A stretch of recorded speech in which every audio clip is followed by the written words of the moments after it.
Oh, we know you know what day it is. And of course, if it's Throwback Thursday, the maritime history of Delmarva is filled with stories of dashing sea captains and their daring deeds. There was a sailor who was named Ebe Chandler. He was from Sussex County, and he fits the bill perfectly. And what makes him especially interesting is the way he left so many footprints that are visible even today. Jim Duffy of Secrets of the Eastern Shore joins us on this Throwback Thursday to tell the story of a man whose short stature didn't prevent him from accomplishing big things. Welcome. Good to see you. Good afternoon. So Captain Chandler was born in Delaware, but there is a Chincoteague connection. Yeah, so he was born in Sussex right before the Civil War. As a teenager, the family moved to Chincoteague, and within a year or two, tragedy struck the family. He was out sailing with his father on an oystering boat, and his father had a plate of biscuits and was passing out biscuits to the crew when he got struck by lightning and killed. Now, the father's name was Joshua Chandler, and folks who've wandered around Chincoteague will know, because it's kind of in all their brochures as a tourism site, the Captain Chandler Cemetery there, which is an odd place because it looks like it should be a bigger cemetery, but there's only one grave in it.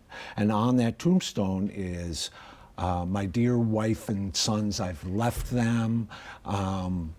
They will be here soon to join me, so I hope they're preparing for it. One of those little poems. Except nobody came. He's there by himself. So you go there and you kind of like chuckle and you're like, oh, the poor guy, everybody abandoned him.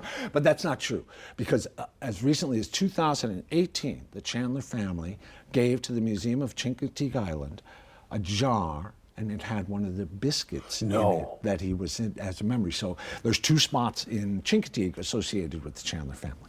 Okay, that was Dad. That was the dad. That was Dad. That was the dad.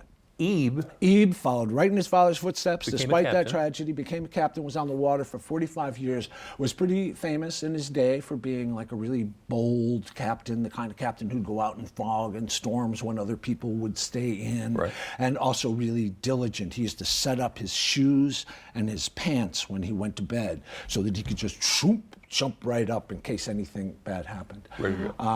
Made a lot of money.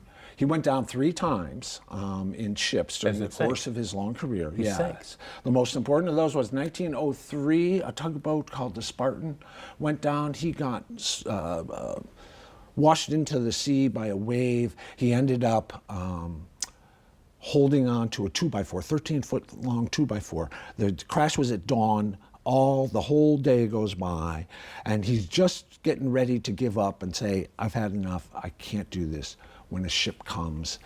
And the legend in the family is that the guy who pulled him up onto that ship was the guy that Captain Chandler had pulled up onto another ship in the same situation the year before. Wow. So he was a pretty strong man. He was a pretty strong man. Now, he was also very short, 140 pounds, soaking wet.